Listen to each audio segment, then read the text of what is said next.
అనగనగా ఒక చిన్న ఊరు ఉంటుంది.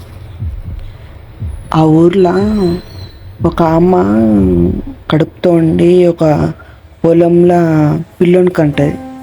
పిల్లోని కని ఆ పిల్లోని పెంచలేనని చెప్పి ఆ పిల్లోని ఆ పొలంలో నొల్లేసి వెళ్ళిపోతుంది. అయితే ఇంకా చిన్నపిల్లోడు అక్కడనే ఒక రాత్రి అంత ఉంటాడు. ఏడుస్తా పిల్లోడు అక్కడనే అలాగనే ఆకలికి అలానే ఏడుస్తా రాత్రి అంతా ఉంటాడు. అయితే అర్ధరాత్రి ఒక 4 గంటలకు ఒక ముసలాయన ఆ పక్క నుంచే వెళ్తూ ఉంటే చూస్తాడు. చూసి షాకతో అయ్యో ఏంటి పిల్లోడు ఇంత చిన్న పిల్లోడు పసికందని ఎవరు ఇక్కడ వదిలేసి వెళ్ళారు అని చెప్పి ఇక ఎత్తుకొని పక్కనే ఒక గుడిసె ఉంటుంది. ఆ గుడిసెలోకి తీసుకెళ్తాడు ఆయన ఇంట్లోకి తీసుకెళ్ళి పెట్టి ఏడుస్తూ ఉంటే ఆకలితో ఉన్నట్టు ఉన్నాడేమో పిల్లోడు చిన్న పిల్లోడు అని చెప్పి పాలు తాగిపిస్తాడు. ఆవు పాలు తాగిపించి జోగొడతాడు. ఆ చిన్నపిల్లోడు నిద్రపోతాడు. ఇక ముసలాయన గిట్ట నిద్రపోయి పొద్దున లేస్తాడు. లేచి చూస్తే ఇంకా పసికన్ను ఇంకా లేచి ఉండడు, నిద్రపోతూ ఉంటాడు. అయితే సరే అని చెప్పి మళ్ళా గుడిసె నుంచి బయటకు వచ్చి అటు ఇటు అన్ని దిక్కులు చూస్తాడు. మళ్ళీ పిల్లోడు లేచిస్తాడు. అప్పటికే లేచి ఏడుస్తూ ఉంటాడు. అయ్యో మళ్ళీ పిల్లగా లేచాడని చెప్పి మళ్ళా ఆవు పాలు తెచ్చి మళ్ళీ పాలు తాగిపించి మళ్ళీ జో కొట్టి అలానే ఎత్తుకొని ఊరంతా తిరుగుతాడు. తిరిగి చిన్నపిల్లోడు మీకేం తెలుసా అని అక్కడ ఆ ఊర్లో ఉండేది పెద్ద చాలా ఇల్లులేమి ఉండవు, ఒక 10 ఇల్లులు ఉంటాయి అంతే. ఆ 10 ఇళ్ళలో ఒక్కొక్కరిని అడుగుతాడు. ఆ 10 ఇళ్ళల్లో ఉన్న వాళ్ళు ఎవరు నాకు తెలియదనే చెప్తారు. అయితే ఈ చిన్న పసికంద ఎక్కడి నుంచి వచ్చింది, అసలు ఎవ్వరు ఇలా వదిలేశారు అని చెప్పి ఆ పసికందన ముసలైన పెంచుకుంటా ఇక వెనుకనే వేసుకొని ఒక కట్టుకున్న పిల్లవాడిని ఇక ఆయనకి ఒక 15 మేకలు ఉంటాయి. ఆ మేకల్ని ఇక పొలంలోకి తీసుకెళ్ళి మేపుతూ ఉంటాడు. మేకలను మంచిగా మేపి ఒక ఊరు అవతలు తీసుకెళ్ళి అక్కడ ఒక పెద్ద చెరువు ఉంటుంది. ఆ చెరువులో నీళ్ళు తాగిపించి మళ్ళీ ఇంటికి తీసుకొచ్చి అలా పెడతాడు. ఇక ఇలాగే రోజు అవుతూ ఉంటుంది. అలా కొన్ని సంవత్సరాలు అయిపోగానే ఇక పిల్లగాడు ఒక 9 సంవత్సరాలు 8 సంవత్సరాలు పిల్లగాడు అమ్మాయికి కూడా అయిపోతాడు. అంటే ఎంత అమ్మాయికుడు అంటే వానికి ఏం తెలీదు, ప్రపంచం అంటే ఏందో తెలియదు. ఆ ముసలాయనతోనే ఉండి ఆ ముసలాయన చెప్పే చిన్న చిన్న కథలు వింటూ పెరిగి ఆ ముసలాయనతోనే మేకలు కాసుకుంటూ బతుకుతూ ఉంటాడు. అయితే ఒకరోజు ఆ ముసలాయనకు అనారోగ్యం అయిపోతాడు, కాళ్ళు చేతులు పడిపోతాయి. ఇంకా ఏంటి అనే టైంకి అక్కడున్న 10 ఇళ్ళలో ఒక 2-3 తీసుకొచ్చి మా తాత పడిపోయారు వచ్చి చూడండి అని చెప్పి వాళ్ళందరూ వచ్చి చూసేసరికి ముసలాయన చనిపోతాడు. అయ్యో మీ తాత చనిపోయాడమ్మా అని చెప్పి అన్నగానే ఆ పిల్లగాడు ఏడుస్తాడు. ఏడ్చి తాతయ్య ఎందుకు తాతయ్య నాకేం తెలియదు తాతయ్య, ఈ లోకం అంటే ఏందో తెలియదు, నన్ను ఇల్లు వదిలేసి వెళ్ళిపోయాను తాతయ్య అని చెప్పి ఏడుస్తూ ఉంటాడు. అయితే అక్కడ ఉన్న 10 మంది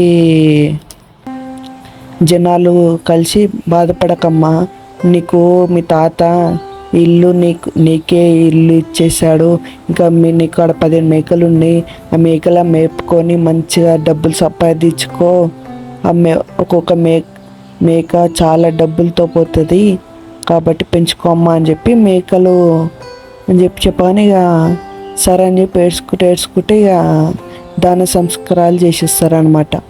చేయగానే ఇక రోజు పిల్లవాడు అలాగే మేపుకుందామని చెప్పి తీసుకెళ్తూ ఉంటాడు. ఇక మేకలని ఇక రోజు ఆ ముసలాయన ఎట్లయితే తీసుకెళ్తాడో ఈ చిన్న పిల్లవాడు కూడా తీసుకెళ్ళడం స్టార్ట్ చేస్తాడు. అయితే ఆ ఊరిలో ఎప్పుడైతే తీసుకెళ్తాడో ఆ ఊర్లో అక్కడ గడ్డి అనేది ఉండడం తక్కువైపోతాయి, ఇంకా గడ్డి ఎక్కువ ఉండదు. అయితే ఏం చేయాలో అర్థం కాక వేరే ఒక మనిషిని అడుగుతాడు, ఇక్కడ గడ్డి లేదు, మేకలేం మేసలేవు, నాకు భయం వేస్తుంది చచ్చిపోతే ఏమో, ఇప్పుడు ఏం చేయాలంటే ఈ ఊరు కాకుండా ఇంకొక 2 ఊర్ల అవతల చాలా మేతుందమ్మా, వెళ్ళి మేపుకొని తీసుకురా, ఏం కాదు భయపడకు, ఇప్పుడు కాకపోతే ఇంకెప్పుడమ్మా నువ్వు ఎదిగేది అని చెప్పి అంటాడు. ఆ మాట విని ఆ పిల్లవాడు ఆ మేకలని తీసుకొని ఇంకా 2 ఊర్లు అవతలకి వెళ్తాడు. అక్కడ మంచిగా మేపుతాడు. మేపి ఇంకా చెరువు కాడ తీసుకొచ్చి చెరువు దగ్గర నీళ్ళు తాపించి మేకలకి ఇంటికి తీసుకెళ్తాడు. సాయంత్రం అవుతాయి, మొత్తం మబ్బు అయిపోతూ ఉంటుంది ఆకాశం అంతా. అయ్యో మబ్బు అయిపోతుంది, వర్షం పడేలా ఉందని చెప్పి తన మేకలను తీసుకొని వెళ్తూ ఉంటాడు. వర్షం బాగా పడిపోతుంది. అయితే ఒక ఊరు దాటుతాడు. ఊరు దాటినాక ఇంకా ఆయన ఊరు ఇంకొక ఊరు, ఇంకా నెక్స్ట్కి ఒక 2-3 కిలోమీటర్ల ఆయన ఊరు అనే లోపు వర్షం పెద్ద అయిపోయేసరికి అటు పోలేక ఇటు పోలేక మధ్యలో ఆగిపోతుంది. ఒక చెట్టు కింద ఆగిపోతాడు. ఇంకా చుట్టుపక్కల ఏం ఇల్లులు ఉండవు. అయితే చెట్టు దాటి కొంచెం ముంగట్టుకొని ఒక చిన్న ఇల్లు ఉంటుంది. ఆ ఇంటికాడికి పోయి డోర్ కొడతాడు. అమ్మ ఎవరు ఉన్నారా అని చెప్పి. ఏంటమ్మా అంటే, అమ్మ నా ఊరు ఒక 5 కిలోమీటర్లు అవతలమ్మ, నేను ఇప్పుడు పోలేను, వర్షంలో మేకలను తడిచిపోయి చచ్చిపోతాయేమో, నేను ఇప్పటికీ మీ ఇంటికాడ తల దాచుకొని వర్షం తగ్గినాకనే వెళ్తానమ్మా, ప్లీజ్ అమ్మా అని చెప్పి బతిమలాడతాడు. సరేమ్మా దా లోపలికి రా అని చెప్పి అని మాట చెప్పగానే లోపలికి వస్తాడు. ఇక ఈమె ఏం చేస్తుంది, ఆ మేకలన్నీ తీసుకొని ఇంకో చిన్న గుడిసెలాగా ఉంటాయి. ఆ గుడిసె పక్కన ఇంకో చిన్న కూర్చో ఉంటే అక్కడ అన్ని తల దాపిస్తాడు.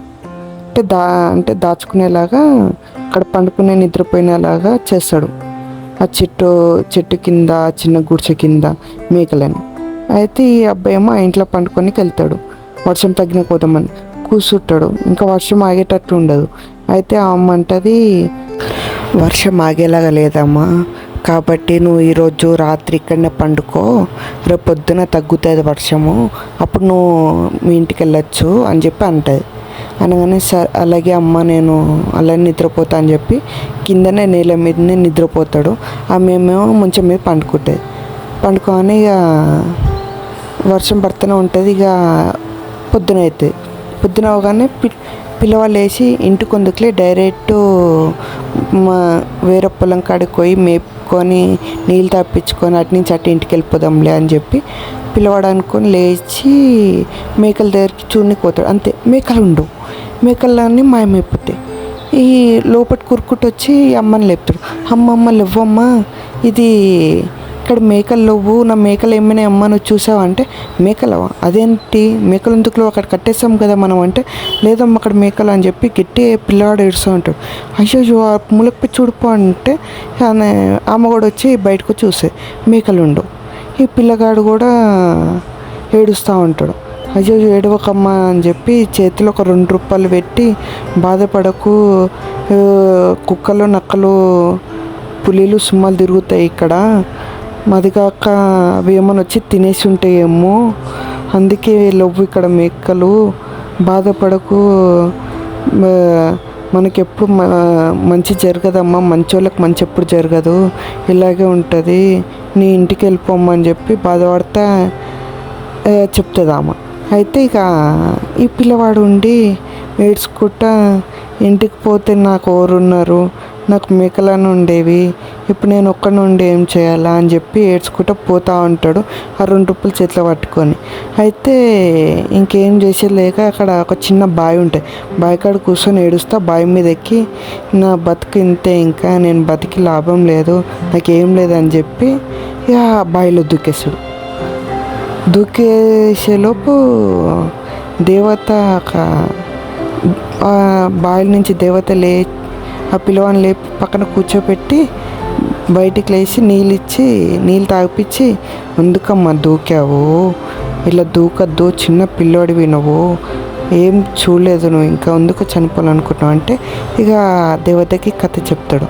నేను ఇలా తాత కాడ ఉన్నాను, తాత చనిపోయాడు, నా మేకలు ఇట్లా ఉండేవి, నా మేకలన్నీ నక్కలు పులిలు తినేసాయి, ఇక నేను బతికేం లాభం అని చెప్పానని, సరే ఏడవకమ్మా, ఇదిగో నేను నీకు ఒక చిన్న మేక ఇస్తాను, ఇది పెంచుకుంటే, ఒక మేకతో నాకేమొస్తామా అంటే, ఇది ఇలాంటి మేక కాదమ్మా, ఇది వజ్రాలు ఇచ్చే మేకమ్మా అని చెప్తే, వజ్రాలు అల్లేలా ఇస్తుంది, వజ్రాలు అంటే ఏంది అని చెప్పట. వజ్రాలు అంటే అవి ఎన్నో వేలలో లక్షల్లో కూడిన డబ్బులు వస్తాయమ్మా దాంతో అంటే, అవునా అలాగా అంటే, నిజంగా అమ్మా అని అంటే, ఇలా చూపించండి అంటే ఇక మేక ఏమన్నా గడ్డి తినగానే వెనక నుంచి ఇక బాత్రూమ్ పోకుండా వజ్రాలు పోతుంది మొత్తం. వజ్రాలు పోగానే ఇక చూసి షాక్ అవుతాడు, మెరుస్తూ ఉంటాయి. అయ్యా ఇవ్వా వజ్రాలు అంటే పెళ్ళి ఉన్నాయని చెప్పి, సరే అమ్మ ధన్యవాదాలు అమ్మ అని చెప్పి దండం పెట్టుకొని ఇక మేకని తీసుకొని నవ్వుకుంటా ఇంటికి వెళ్దామని వెళ్తూ ఉంటాడు. ఇక వెళ్తా ఉంటే మళ్ళీ వర్షం సాయంత్రం అవుతుంది. మళ్ళీ ఊరు దాటి వెళ్తూ ఉంటే వర్షం పడుతూ ఉంటుంది మళ్ళీ. అయ్యయ్యో మళ్ళీ వర్షం పడుతుంది.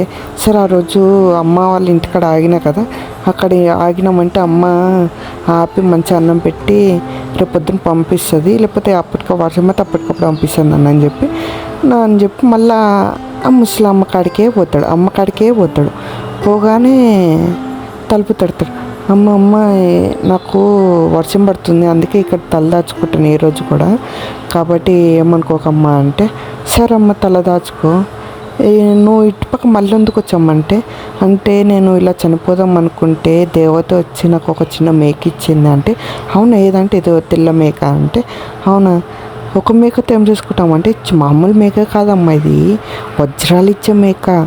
వజ్రాలు ఇస్తుందా? అవునమ్మా ఇదిగో నా చేతిలో నేను చూడు వజ్రాలు అని చెప్పాను. అవునా సరే అని చెప్పి లోపల మేకను కూడా లోపల తీసుకెళ్తే పిల్లాడిని లోపల తీసుకెళ్ళి పిల్లాడికి ఒక ముద్దన్నం పెట్టి నిద్రపుచ్చుతుంది.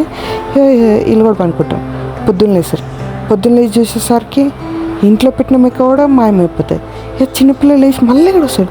అమ్మ ఇంట్లో పెట్టిన మేక కూడా మాయమైపోయింది అమ్మ, ఎట్లా అమ్మ అంటే, అరే బయటికి పరిగెత్తుకొని పారిపోయి ఉంటుంది అమ్మ, తలుపు తీసి ఉంది సగము అన్నానే మళ్ళీ ఏడుచుకుంటూ పోతాడు. నా బతికి ఇంతే, నేను ఎందుకు ఈ బతికి చీ అమ్మ అని చెప్పి మళ్ళీ ఏడ్చుకుంటే మళ్ళీ బావి కాడికి మళ్ళీ బావిలో దూకుదామని పోతాడు. మళ్ళీ దూకుదామని పోయేసి మళ్ళీ దేవతలు వేసి వస్తాయి. ఏమైందమ్మా మళ్ళీ ఎందుకు ఇట్లా చనిపోదాం అనుకోవట్లే, నా మేక కూడా ఎత్తుకపోయారు, చిన్న మేక కూడా వజ్రాల మేక కూడా ఎత్తుకుపోయారు. అల్లెళ్ళు ఎత్తుకుపోయారు, ఎక్కడ ఎత్తుకుపోయారు అంటే, ఇట్లా వెళ్తూ ఉంటే వర్షం పడ్డది, ఆ ఇంటికాడ ఒక సాయం కోరాను, వాళ్ళ సాయం కోరగానే సరే సాయం ఇచ్చారు, ఆ మేక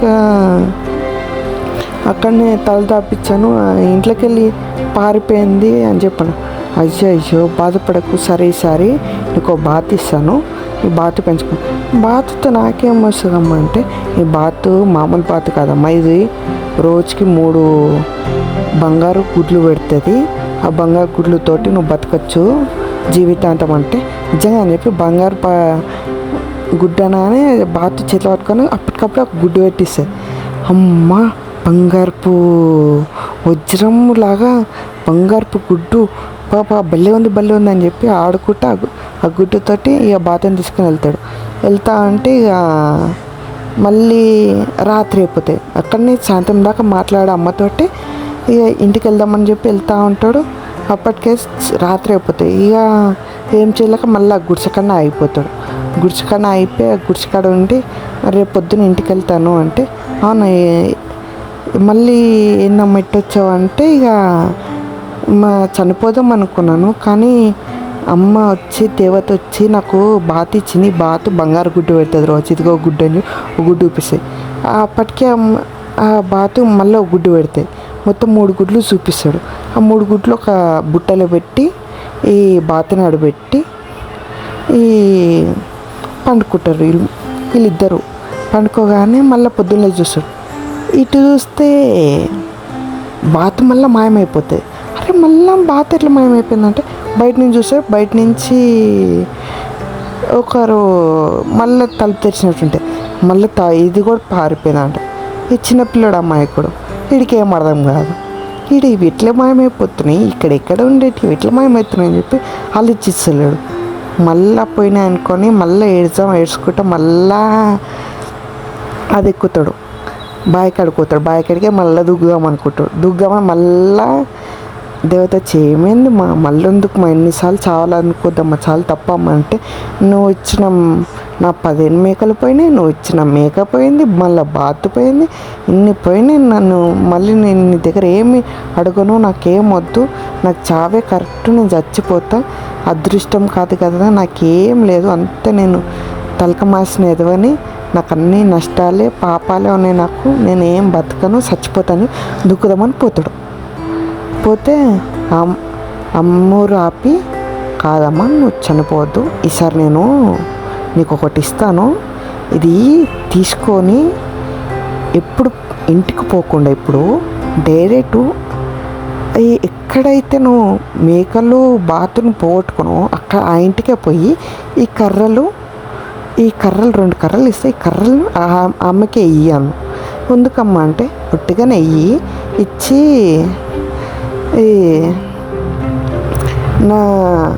నాకాడ ఉన్న సామాన్లు 2 చేయని చెప్పి 2 కర్రల్ని గట్టి కొడితే అమ్మకాడున్న సామాన్లు 2 అవుతాయి అని చెప్పు అమ్మకి అని చెప్పి అంటే అది అర్థం కదా. ఏం లేదమ్మా, 2 కర్రలు ఉన్నాయి కదా, నీకు దగ్గర ఉన్న సామాన్లు కడుక్కోయి ఆ సామాన్లు కొట్టావనుకో ఆ సామాన్లు 2 అవుతాయి. ఒకవేళ మేకలు కొట్టావనుకో ఆ మేకలు కాస్త 2 అవుతాయి. అట్లా బాతులు కొడితే బాతులు 2 అవుతాయి ఆ కర్రను కొడితే. సరేనా అది చెప్పు అంటాడు. అంటది దేవత. అనగానే ఇక సరే అమ్మ నేను పోతా వెళ్తున్నాను. మళ్ళీ నాకేం లేదంటే నువ్వు నీకన్నా ఉంటుంది కదమ్మా ఈ కర్రలు. ఇప్పుడు ఈ కర్రలు నువ్వు ఎక్కడానికి కొట్టావు అంటే నీకాడ ఉన్నాను, నీ కూడా 2 అవుతాయి కదా. అవును కదా అని చెప్పుకొని పిల్లగాడు కూడా వెళ్తాడు ఇంటికి. డైరెక్ట్ ఇక ఆమె ఇంటికి వెళ్తాడు. వెళ్ళి చెప్తాడు 2 అవుతాయి నిజంగానా అంటే అవునమ్మా 2 అవుతాయి. ఇక ఆమె అనుకుంటే దేవత ఎన్నిగనం వీనికి ఎలా ఇస్తుంది అని చెప్పి షాక్ అవుతుంది. సరే ఇదే తేడా ఉందని చెప్పి ఆ రోజు రాత్రి మాత్రం ఆ పిల్లగాని బయట నిద్రపోస్తుంది. ఈ మూడు బయట కూర్చుంటాయి. ఆ పిల్లగా నిద్రపోగానే ఆ మేకలు బాతులు అన్నీ ఎవరు ఎత్తుకోరు. ఈ ఆంటీ ఎత్తుకోతాయి, ఈ ముస్లామే ఎత్తుకోతాయి, ఈ దుంగామనే ఎత్తుకోతాయి అనమాట. అయితే పొయ్యి ఆ 2 కర్రలు ఆ బాతులు ఆ మేకలు కాడిపోయి 2 సార్లు దన కొడతాయి. కొట్టగానే కర్రలు గాలేగి ఎవరైతే తప్పు చేస్తారో వాళ్ళనే ఆ కర్రలు కొడతాయి అనమాట. ఈమె తప్పు చేసింది కదా, ఇక కర్ర ఉండి దన ముస్లాం తెగ కొడుతూనే ఉంటుంది, తెగ కొడుతూనే ఉంటుంది. అయ్యయ్యో నాకు కాపాడని అరుస్తుంటే చిన్నపిల్లలు వేసాడు. అయ్యయ్యో ఏమైందామంటే మరి నన్ను కర్రలు నన్ను కొడుతున్నాయి, ఏం తీసుకొచ్చావురా అంటే నాకేం తెలియదు అమ్మోరు ఇచ్చింది అని చెప్పి అంటాడు. నన్ను కొడుతున్నాయని చెప్పి లోపలికి పోయి చూస్తాడు. ఆడ మేకలు ఉంటాయి, బాతులు ఉంటాయి. ఇంకా షాక్ అయిపోతాడు పిల్లగాడు. నావి అంటే అవును నీకే నన్ను కొట్టనీకుండా ఆపరా కర్రలు పట్టుకోరా అంటే నేను తప్పేసాను నన్ను వదిలేసారా అనేసరికి ఆ కర్రలు దేవతగా మారి నువ్వు తప్పు చేసావు. చిన్నపిల్లోడి కాడ కూడా నువ్వు సామాన్లు ఎత్తుకపోయి ఆ చిన్న పిల్లోడికి అభం శుభం ఏం తెలియదు, వాడు ఇప్పుడే నేర్చుకుంటున్నాడు, అడుగు పక్కన అడుగేస్తున్నాడు. అట్లాంటి వాడికి సాయం చేయాల్సిన పోయి వాడికి పిల్లోడికన్నా ఎత్తుకుపోతున్నావు, నీ అంత దొంగది ఎక్కడ లేదు అని చెప్పి తిడితే అమ్మ నన్ను క్షమించమ్మ నేను తప్పు చేశానమ్మా అంటే అదే ఆ పిల్లగాడు ఓడవిట కాదు నీ కన్న కొడుకే. చిన్నప్పుడు నువ్వు తప్పు చేసి పిల్లోడిని అడవిలో కన్ని వెళ్ళిపోయావు, ఇప్పుడు చూడు నీ పిల్లోడు ఇప్పుడు గొప్పవాడు అయ్యాడు అంటే అవునా అయితే పిల్లోడు నా కొడుకు అని చెప్పి సంతోషపడి దగ్గర తీసుకుంటే అయితే కొడుకు అంటాడు నాకు ఇది మా అమ్మ కాదు, నాకు మా తాతే మా నాన్న మా అమ్మ, ఈమె దొంగ అమ్మ నాకు వద్దు అని చెప్పి అంటే ఈమె నా డబ్బులు చూసి నా బంగారం చూసి నన్ను దగ్గర తీసుకుంది, ఇప్పుడు లేకపోతే నన్ను చంపేద్దాం అనుకుంది, రాత్రిపూట విషం పెడదామని చెప్పి అన్నంలో కలపడం నేను చూశాను, అమ్మో నేను ఇక్కడ ఉండను వెళ్ళిపోతా అంటే అరే నన్ను క్షమించరా అని చెప్పి అంటే నేను దొంగ పానం తీసి అమ్మ నాకు అమ్మే కాదు అని చెప్పి ఆ పిల్లవాడు ఆ మేకల్ని ఆ ఊళ్ళని మేకల్ని ఆ బాతుని ఆ కర్రలని తీసుకుని వెళ్తాడు. ఇక దేవత ఉండి సరే అమ్మ నువ్వు చల్లగా బతుకు, మా కష్టాలతోనే బతుకుతుంది ఇంకా నుంచి, అమ్మకి నేను శాపం ఇస్తున్నా అని చెప్పి అమ్మకి కాలు పడిపోయి శాపాలు ఇస్తుంది అనమాట. కాలు పడిపోతాయి అనమాట ఇక అమ్మకి. ఇక ఆ ముండి అటు ఇటు నడవలేకుండా అయిపోతాయి. ఇక పిల్లవాడి మేకలు ఇంకా బాతుని ఆ కర్రలను తీసుకెళ్తాడు. అక్కడ 2 ఆవులు ఉంటే 2 ఆవులను కూడా తీసుకొని వెళ్ళిపోతాడు. ఆ ఆవులు తీసుకొని ఇక పిల్లవాడు గొప్పగా బతుకుతాడు, రాజులాగా అవుతాడు అనమాట.